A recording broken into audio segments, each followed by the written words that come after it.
16ാം കേരള നിയമസഭയെ സാക്ഷി നിർത്തി ഭരണപക്ഷത്തെ ഒന്നാകെ അലയടിക്കുന്ന കടുത്ത രാഷ്ട്രീയ പ്രഹരത്തിനാണ് ആലപ്പുഴയിൽ നിന്നുള്ള യുവ കോൺഗ്രസ് MLA AD തോമസിന്റെ കന്നി പ്രസംഗം വഴിവെച്ചത്. അഹങ്കാരത്തിന്റെ ഹുങ്കിൽ തങ്ങളെ തെരുവിൽ തല്ലിച്ചതച്ച ഭരണാധികാരികളുടെ കൺമുന്നിൽ വെച്ച് തന്റെ ആദ്യത്തെ പ്രസംഗത്തിലൂടെ തന്നെ സഭയെ പ്രകമ്പനം കൊള്ളിക്കാൻ ഈ ഒരു 36-കാരന് സാധിച്ചു. വെറുമൊരു പ്രസംഗത്തിനപ്പുറം ഭരണകൂട ഭീകരതയ്ക്കെതിരെ ഈ ഒരു യുവ നേതാവ് നടത്തിയ സിംഹഗർജനമായിരുന്നു നിയമസഭ കണ്ടത്. നവകേരള സദസ്സിനിടെ മുഖ്യമന്ത്രി പിണറായി വിജയന് കറുത്ത കൊടി കാണിച്ചതിന് പോലീസിന്റെയും ഗൺമാന്മാരുടെയും ക്രൂരമായിട്ടുള്ള മർദ്ദനം ഏറ്റുവാങ്ങിയ പഴയ യൂത്ത് കോൺഗ്രസ് സമരക്കാരനായിരുന്നു AD തോമസ്. അന്ന് ചോരയൊലിക്കുന്ന മുഖവുമായിട്ട് തെരുവിൽ വീണ അതേ യുവാവ് ഇന്ന് തന്നെ അടിച്ചമർത്തിയ ഭരണാധികാരികളെ വിചാരണ ചെയ്യുന്ന ജനപ്രതിനിധിയായി മാറിയത് ജനാധിപത്യത്തിന്റെ ശക്തമായിട്ടുള്ള കാവ്യനീതിയാണ്. ലഭിച്ച ചുരുങ്ങിയ സമയം കൊണ്ട് ഭരണപക്ഷത്തിന്റെ അക്രമ രാഷ്ട്രീയത്തിന്റെ മുഖം മൂടി ജനങ്ങൾക്ക് മുന്നിൽ അഴിച്ചു കാട്ടാൻ അദ്ദേഹത്തിന് കഴിഞ്ഞു. സഭയിലെ മുതിർന്ന ഭരണകക്ഷി നേതാക്കളെ പോലും നിശബ്ദരാക്കിക്കൊണ്ട് വസ്തുതകളും അനുഭവങ്ങളും നിരത്തിയായിരുന്നു തോമസിന്റെ കടന്നാക്രമണം. കഴിഞ്ഞ സർക്കാരിന്റെ കാലത്ത് പോലീസ് അതിക്രമങ്ങളെയും പ്രതിപക്ഷ വേട്ടയാടലുകളെയും അക്കമിട്ട് നിരത്തി അദ്ദേഹം സഭയെ പ്രതിരോധത്തിലാക്കി. നവകേരള സദസ്സിനിടെ തങ്ങളെ മൃഗങ്ങളെ പോലെ തല്ലിച്ചതച്ച മുഖ്യമന്ത്രിയുടെ ഗൺമാന്മാരുടെ നടപടിയെ ന്യായീകരിച്ച് പിണറായി വിജയനെ തോമസ് സഭയിൽ നിർദ്ദയം പരിഹസിച്ചു.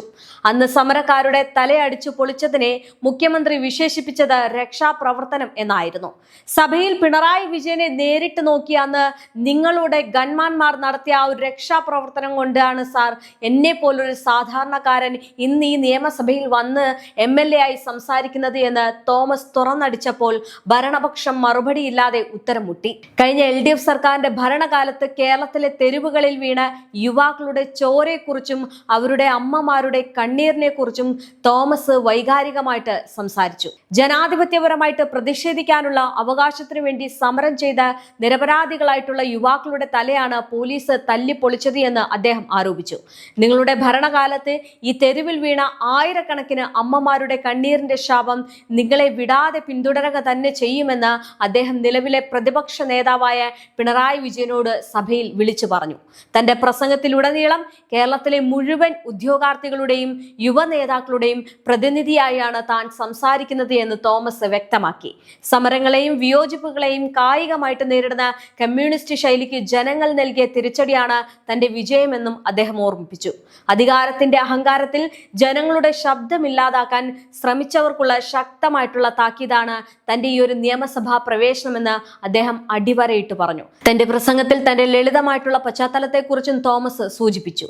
ആലപ്പുഴ മാരാരിക്കുളത്തെ ഒരു മത്സ്യത്തൊഴിലാളി കുടുംബത്തിൽ ജനിച്ച അദ്ദേഹം കടുത്ത ദാരിദ്ര്യത്തോടും സാഹചര്യങ്ങളോടും പൊരുതിയാണ് ഈ നിലയിലെത്തിയത്. അച്ഛനോടൊപ്പം ചെറുപ്രായത്തിൽ വള്ളത്തിൽ കടലിൽ പോയിരുന്നതും പെട്രോൾ പമ്പിൽ ജോലി ചെയ്യും ട്യൂഷൻ എടുത്തും പഠിച്ചതുമായിട്ടുള്ള അനുഭവങ്ങൾ തനിക്ക് സാധാരണക്കാരുടെ വേദന മനസ്സിലാക്കാൻ കരുത്ത് നൽകിയതായിട്ട് അദ്ദേഹം പറഞ്ഞു. കഴിഞ്ഞ 15 വർഷമായിട്ട് ഇടതുപക്ഷത്തിന്റെ ശക്തമായ കോട്ടയായിരുന്ന ആലപ്പുഴ മണ്ഡലം പിടിച്ചെടുത്താണ് AD തോമസ് നിയമസഭയിലേക്ക് എത്തിയത്. സിറ്റിംഗ് MLA ആയും പ്രമുഖ CPM നേതാവുമായ PP ചിത്തരഞ്ജനെ 21,015 വോട്ടുകളുടെ വൻ ഭൂരിപക്ഷത്തിനാണ് ഈ 30-കാരൻ പരാജയപ്പെടുത്തിയത്. ജനവിരുദ്ധ നയങ്ങൾക്കും അക്രമ രാഷ്ട്രീയത്തിനുമെതിരെ ആലപ്പുഴയിലെ വോട്ടർമാർ നൽകിയ കൃത്യമായിട്ടുള്ള മറുപടിയായിരുന്നു തന്റെ വിജയമെന്ന് അദ്ദേഹം സഭയെ ഓർമ്മിപ്പിച്ചു. തന്റെ ആദ്യ പ്രസംഗത്തിലൂടെ തന്നെ പ്രതിപക്ഷ നിരയിലെ ഏറ്റവും മൂർച്ചയുള്ള ആയുധമായിട്ട് മാറാൻ തനിക്ക് സാധിക്കുമെന്ന് AD തോമസ് തെളിയിച്ചു കഴിഞ്ഞു. വെറും ഒരു രാഷ്ട്രീയ പ്രസംഗത്തിനപ്പുറം വസ്തുതകളും അനുഭവങ്ങളും കോർത്തിണക്കിയുള്ള അദ്ദേഹത്തിന്റെ അവതരണ ശൈലി കോൺഗ്രസ് നേതൃത്വത്തിനും വലിയ ആത്മവിശ്വാസം നൽകുന്നതാണ്. ഭരണപക്ഷത്തെ പ്രതിരോധത്തിലാക്കാൻ പോകുന്ന യുവ നേതാക്കളുടെ നിരയിലേക്ക് വലിയൊരു പ്രതീക്ഷയായിട്ട് മാറിയിരിക്കുകയാണ് ഈ യുവ MLA. അദ്ദേഹം നിയമസഭയിൽ പ്രസംഗിച്ചത് നമുക്കൊന്ന് കാണാം. സാധാരണ ഒരു മത്സ്യത്തൊഴിലാളി കുടുംബത്തിൽപ്പെട്ട എനിക്ക് ഇവിടെ നിന്ന് സംസാരിക്കുവാനുമായി ഒരവസരം ഒരുക്കി തന്ന ആലപ്പുഴയിലെ പ്രബുദ്ധരായ വോട്ടർമാർക്ക് ഞാൻ ആദ്യമായി നന്ദി അറിയിക്കുന്നു. ഇന്നിവിടെ നിൽക്കുമ്പോൾ എനിക്ക് വേണ്ടി രാപകലില്ലാതെ കഷ്ടപ്പെട്ട ഇന്ത്യൻ നാഷണൽ കോൺഗ്രസിന്റെ സഹപ്രവർത്തകരോടും ഐക്യജനാധിപത്യ മുന്നണിയുടെ പ്രവർത്തകരോടുമെല്ലാം അവരെ ഹൃദയത്തോട് ഞാൻ ചേർത്ത് പിടിക്കുകയാണ്. സാർ, കേരളത്തിന്റെ ആദരണീയനായ മുഖ്യമന്ത്രി, കേരളത്തിന്റെ ധനകാര്യ വകുപ്പ് മന്ത്രി ശ്രീ VD സതീശൻ അവതരിപ്പിച്ച ഈ ബഡ്ജറ്റിനെ ഞാൻ സർവാത്മന പിന്തുണയ്ക്കുകയാണ്. സാർ, ഈ ബഡ്ജറ്റ് ഒരു സാധാരണ ബഡ്ജറ്റല്ല. ഇത് അനിതര സാധാരണമായ കാര്യങ്ങൾ ഒളിപ്പിച്ചു വെച്ചിട്ടുള്ള സാധാരണക്കാരെ, പട്ടിണിപ്പാവങ്ങളെ, അരികുവൽക്കരിക്കപ്പെട്ട സാധാരണക്കാരായ മനുഷ്യരെ ചേർത്ത് പിടിക്കുന്ന, അവരുടെ ജീവിതത്തിൽ പുതുവെളിച്ചം വീശുന്ന ഒരു ബഡ്ജറ്റാണ് സാർ. ഈ ബഡ്ജറ്റിനെ എപ്പോക്കൽ ബഡ്ജറ്റ് എന്ന് വിളിക്കാനാണ് ഞാൻ ആഗ്രഹിക്കുന്നത്. സാർ, എന്താണ് എപ്പോക്കൽ ബഡ്ജറ്റ് എന്ന് ചോദിച്ചാൽ, യുഗ പരിവർത്തനാത്മകമായ ബഡ്ജറ്റാണ് സാർ എപ്പോക്കൽ ബഡ്ജറ്റ്. വികസന മുൻഗണനകളെ പുനർനിർവചിച്ച് സാധാരണക്കാരന്റെ ജീവിതത്തെ മാറ്റിമറിക്കുമ്പോഴാണ് ഒരു ബഡ്ജറ്റ് എപ്പോക്കൽ ബഡ്ജറ്റായി മാറുന്നത്. അരികുവൽക്കരിക്കപ്പെട്ട മനുഷ്യരെ ചേർത്ത് പിടിച്ച ഈ ബഡ്ജറ്റിനെ ഞാൻ ഹൃദയത്തോട് ചേർത്ത് നിർത്തി പിന്തുണയ്ക്കുകയാണ് സാർ. സാർ, ആദ്യമായി കേരളത്തിന്റെ നിയമനിർമ്മാണ സഭയിലേക്ക് ആലപ്പുഴയിലെ ജനങ്ങൾ എന്നെ തിരഞ്ഞെടുത്തയക്കുമ്പോൾ കേരളത്തിലെ പൊതുജനങ്ങളടക്കം ചില കാര്യങ്ങൾ ഇവിടെ പറയുവാൻ എന്നെ ഏൽപ്പിച്ചിട്ടുണ്ട് സാർ. അതിലേക്ക് കടന്നു വരുന്നതിന് മുമ്പ് തിങ്കളാഴ്ച ഇവിടെ ആദരണീയനായ കേരളത്തിന്റെ പ്രതിപക്ഷ നേതാവിന്റെ ഇടപെടൽ സൂചിപ്പിക്കുവാൻ ആഗ്രഹിക്കുകയാണ്. അദ്ദേഹം ഒരു കുപ്പിയിൽ കുറച്ച് വെള്ളവും മലിനജലവുമായി കടന്നു വന്നിട്ട് ഞങ്ങളുടെ AISFന്റെ AIYFന്റെ പ്രവർത്തകരെ പോലീസ് ഈ വെള്ളമുള്ള ജലപീരങ്കി ഉപയോഗിച്ച് ആക്രമിച്ചുവെന്ന് ആശങ്കപ്പെടുന്നത് കണ്ടു. ഞങ്ങളുടെ കുട്ടികൾക്ക് വേദനിക്കുന്നുവെന്ന് അദ്ദേഹം പറയാതെ പറഞ്ഞു. തങ്ങളുടെ കുട്ടികൾക്ക് വേദനിച്ചപ്പോൾ ഒരു പിതാവിന്റെ ഒരു കരുതൽ അദ്ദേഹത്തിന്റെ മനസ്സിൽ ഉണർന്നു. അദ്ദേഹത്തിന്റെ മനസ്സിൽ സഹജീവികളോടുള്ള ഒരു സ്നേഹമുണ്ടായി. ദീർഘമായ 10 വർഷങ്ങൾക്ക് ശേഷമാണ് മനുഷ്യ സഹജമായ ആ വികാരങ്ങൾ ആ മനുഷ്യനിൽ ഉണ്ടായത്. അതിനെ സർവാത്മന സ്വാഗതം ചെയ്യുകയാണ്. പക്ഷേ കഴിഞ്ഞ 10 വർഷക്കാലം അങ്ങനെ ഒരു വികാരം അദ്ദേഹത്തിനുണ്ടായിരുന്നോ എന്നുള്ള കാര്യത്തിൽ ആർക്കും ഒരു തർക്കവുമില്ല. അത് കേരളത്തിലെ പൊതുജനങ്ങൾക്ക് മുഴുവൻ ബോധ്യമുള്ള ഒരു കാര്യമാണ്. അദ്ദേഹം 10 വർഷക്കാലം ചെയ്തു കൂട്ടിയ കാര്യങ്ങളിൽ ഒരു ആത്മപരിശോധന നടത്തണമെന്ന് ഈ അവസരത്തിൽ പറയുവാൻ ഞാൻ ആഗ്രഹിക്കുകയാണ്. സാർ, കേരളത്തിന്റെ നിയമനിർമ്മാണ സഭയിൽ 1977 മാർച്ച് 30 നടന്ന ഒരു സംഭവം, ഒരു പ്രസംഗം ഇവിടെ സൂചിപ്പിക്കുവാൻ ഞാൻ ആഗ്രഹിക്കുകയാണ് സാർ. ഞാൻ ചരിത്രത്തിൽ നിന്ന് പഠിച്ചതാണ്. ഞാൻ അന്ന് ജനിച്ചിട്ടില്ല.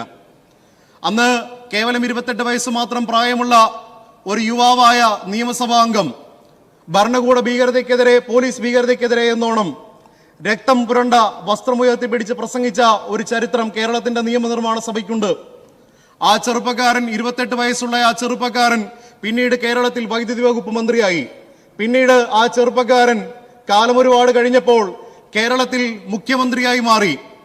ഭരണകൂട ഭീകരതയ്ക്കെതിരെ പ്രസംഗിച്ച, പോലീസ് രാജിനെതിരെ പ്രതികരിച്ച ആ ചെറുപ്പക്കാരൻ പിന്നീട് കേരളത്തിന്റെ മുഖ്യമന്ത്രിയായ കാലത്താണ് കേരളത്തിൽ ഏറ്റവും അധികം പോലീസ് മർദ്ദനങ്ങൾ ഉണ്ടായത്.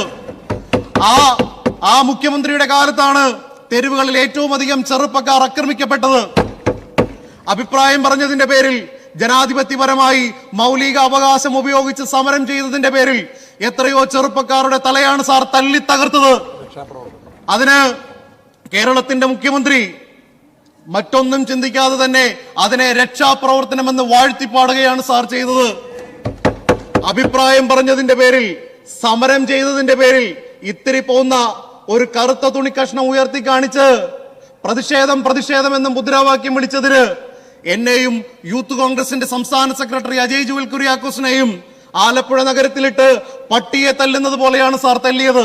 മുഖ്യമന്ത്രിയുടെ ഗൺമാൻ ഇറങ്ങി ഞങ്ങളുടെ തല തല്ലി പൊളിച്ചപ്പോൾ കേരളത്തിന്റെ മുഖ്യമന്ത്രി ആദ്യം പറഞ്ഞു അങ്ങനെ ഒരു സംഭവം ഉണ്ടായിട്ടില്ല എന്ന് പറഞ്ഞു. പിന്നീട് അദ്ദേഹം പറഞ്ഞത് എന്താണ്? അത് രക്ഷാപ്രവർത്തനമാണെന്ന് അദ്ദേഹം പറഞ്ഞു. കേരളത്തിന്റെ നിയമനിർമ്മാണ സഭയിൽ ഇവിടെ നിന്ന് എന്നെ പോലൊരു സാധാരണക്കാരന് സംസാരിക്കുവാൻ അവസരമൊരുക്കിയതിന് ഒരു കാരണം ആ രക്ഷാപ്രവർത്തനമാണ് സാർ.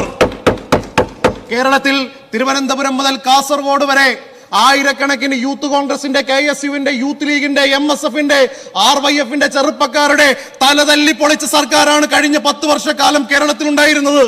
അങ്ങനെ ആ സമരം ചെയ്ത, ജനാധിപത്യപരമായ അവകാശം വിനിയോഗിച്ച, മൗലികമായ അവകാശം വിനിയോഗിച്ച ചെറുപ്പക്കാരുടെ തലതല്ലി തകർത്തിട്ട് കേരളത്തിന്റെ മുഖ്യമന്ത്രി ഇവിടെ ഇന്ന് പ്രതിപക്ഷ നേതാവായിരിക്കുമ്പോൾ അദ്ദേഹം പറയുകയാണ് ഞങ്ങളുടെ കുഞ്ഞുങ്ങളെ മലിനജലം ഉപയോഗിച്ച് ആക്രമിച്ചു പോലും